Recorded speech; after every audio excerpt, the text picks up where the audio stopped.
Hello friends, কেমন আছো তোমরা সবাই বলো। আশা করি সবাই খুব খুব খুব ভালো আছো, আর আমি কিন্তু অনেক ভালো আছি। আজকে একটা নতুন ব্লগ নিয়ে তোমাদের সামনে চলে আসলাম। আর এখন কোথায় যাব জানো? আর এখন কিন্তু বাজে 12:30, আর এখন যাব মন্দিরে। আজকে নীল পুজোর উপোস আছি। তো কে কে নীল পুজোর উপোস আছে কমেন্টে কিন্তু জানিয়ে অবশ্যই।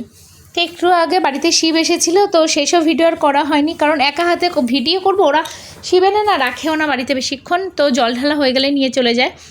তো দিদিভাইদের বাড়িতে গেছিলাম দিদিভাইকে ডাকতে, তখন ওই শিব নিয়ে ওখানে বসেছিল ওদের বাড়িতে। তো তখন একটু ভিডিও ক্লিপ নিয়ে নিয়েছিলাম, আর তারপরে সবাই মিলে আমরা চলে গেছিলাম মন্দিরে।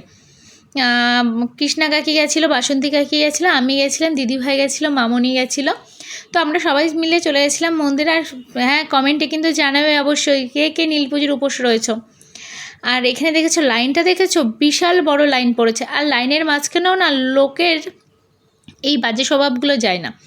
গেটের মুখে কি করে বলো তো, গেটের মুখ দিয়ে আসে, আর এসে গেটের মুখে দাঁড়িয়ে থেকে চুপচাপ চুপচাপ দাঁড়িয়ে থেকে না ফট করে ঢুকে যায়, মানে কেউ যাতে বুঝতেই না পারে যে সে লাইনে দাঁড়িয়ে রয়েছে। কিন্তু আবার অনেকে সামনে থেকেও একটু বলে না, একটু বললে না আরে যারা কষ্ট করে আছে এতক্ষণ লাইনে দাঁড়িয়ে রয়েছে তাদেরও তো কষ্ট হয়, এতক্ষণ অনেক বড় লাইন হয়, তো সবারই তো কষ্ট হয়। এটুকু যদি সবাই না বোঝে তাহলে কেমন করে হয় বলো? একটু মানে সবারই তো একটু বোঝা উচিত যে সবাই কষ্ট করে লাইনে দাঁড়ায়।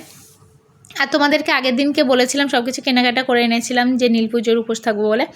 আর দেখো প্রায় মুখোমুখি চলে এসেছি, আর ওই যে মন্দিরের গেটটাই যে, আর আমরা এখানে দাঁড়িয়ে রয়েছি লাইনে, অনেকক্ষণ ধরেই দাঁড়িয়েছিলাম। তো এই সাইড দিয়ে ঘুরে পুরো মন্দিরটা ঘুরে তারপরে কিন্তু ওখানে এসেছি।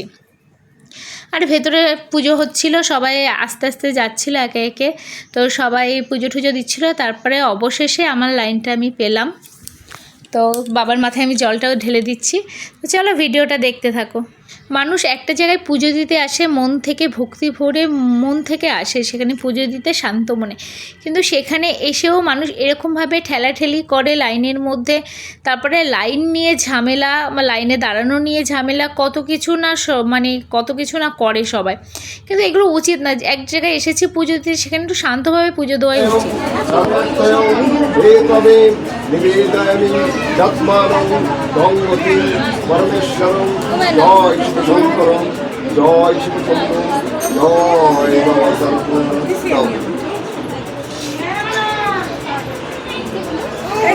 আর আমাদের এই বাজারের এই মন্দিরটাতে না অনেক দূর দূর জায়গা থেকেও লোকে জল ঢালতে আসে এখানে।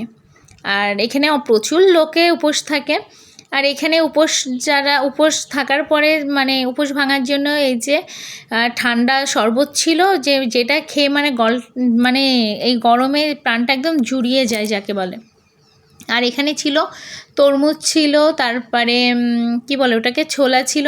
আর আমি একটু জল নেব বলে দাঁড়িয়েছিলাম, কিন্তু লাইনই পাচ্ছিলাম না যে জল নেব, কারণ এই রোদের মধ্যে আরও হেঁটে আসা না মানে সত্যি গলাটা পুরো শুকিয়ে যায়। এই রোদের মধ্যে আরও ভীষণ কষ্ট হয়। তাহলে ভাবো সন্ন্যাসীদের কেমন কষ্ট হয়। সন্ন্যাসীরা তো পুরো সারাটা দিনই মানে পুরো সন্ন্যাসীরা কী বলো তো, সারাদিন জল ঠল কিচ্ছু মুখে দিতে পারবে না, কিচ্ছু না টোটালি। মানে আমাদের মুখে যে থুতুটা আসে সেটাও ওরা গিলতে পারে না, সেটাও ফেলে দিতে হয়, এমন অবস্থা। আর এখানে শরবতটা পেয়ে না খুব খুশি মনে হচ্ছিল। আর সন্ন্যাসটা একদম রাত্রেবেলা গিয়ে তারপরে ওরা ফল আর জল খেতে পারবে।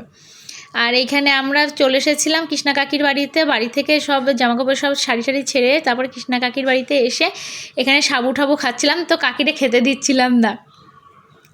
তো এখানে আমরা সাবু মাখা করছিল, একটু ফল টল কাটছিল। তো অন্যবার বেলের শরবত করা হয়, তো ওখান থেকে জল খেয়ে এসেছি, তো এই জন্য পুরো পেটটা পুরো ভরে গেছে। আর মানে খিদেই নেই, খিদেটাই মরে গেছে। আর আর কাকি অবশ্য সাবুর মধ্যে গন্ধরাজ লেবু খায় না, কিন্তু আমরা একটু গন্ধরাজ লেবু আর একটু বিট লবণ দিয়ে খাই, মানে এত টেস্টে লাগে। কারণ কি বলতো, একটু লেবু দিলে না একটু হালকা টকটক লাগে, আর গন্ধটাও ভালো লাগে। আর না হলে না একটু মিষ্টি মিষ্টি লাগে, ভালো লাগে না। এমনিই উপোস থাকলে খাওয়া যায় না, সেখানে মিষ্টি মিষ্টি লাগলে আর ভালো লাগে না। তো ফ্রেন্ডস চলো ভিডিওটা যেখানে শেষ করছি, ভিডিওটা আর বাড়াবো না, কারণ শরীরটা ভালো লাগছে না। ওদিকে আয়ুষের নাচের স্যারও চলে এসেছে, এখন আবার যাবো নাচ করাতে। তো ফ্রেন্ডস ভিডিওটা এখানে শেষ করছি। ভিডিওটা যদি তোমাদের ভালো লেগে থাকে প্লিজ লাইক কমেন্ট শেয়ার করো, আর যারা এখনও সাবস্ক্রাইব করোনি প্লিজ সাবস্ক্রাইব করে দিও। তো টাটা সবাইকে। আর আমার না ওখানে একটু বিট নুন কম হয়েছিল, তার জন্য আবার একটু বিট নুন নিয়ে নিয়েছিলাম তো কাকির কাছ থেকে। তো চলো টাটা, আজকে এখানে শেষ করছি। তো